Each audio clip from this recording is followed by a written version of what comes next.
নমস্কার, মণ্ডলবাড়ি রান্নাঘরে সকলকে স্বাগত জানাই। আজকেও একটি কাঁচা টমেটো দিয়ে দুর্দান্ত স্বাদের রেসিপি করে দেখাবো।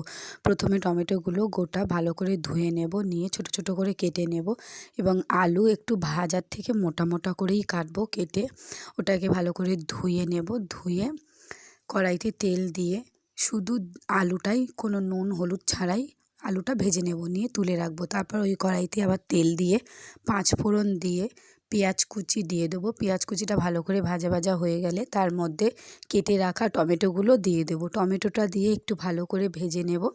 নামার পরেই ওর মধ্যে দিয়ে দেবো নুন, হলুদ, লঙ্কার গুঁড়ো, জিরের গুঁড়ো আর কাঁচা লঙ্কা দিয়ে একটু ভালো করে মশলাটা কষিয়ে নেব। কষিয়ে নেওয়ার পরে ওর মধ্যে ভেজে রাখা আলুগুলো দিয়ে দেবো। আলুটা দিয়ে একটু নাড়াচাড়া করব, করে পরিমাণ মতো জল দিয়ে দেব। জলটা দিয়ে ঢাকা দিয়ে দেব।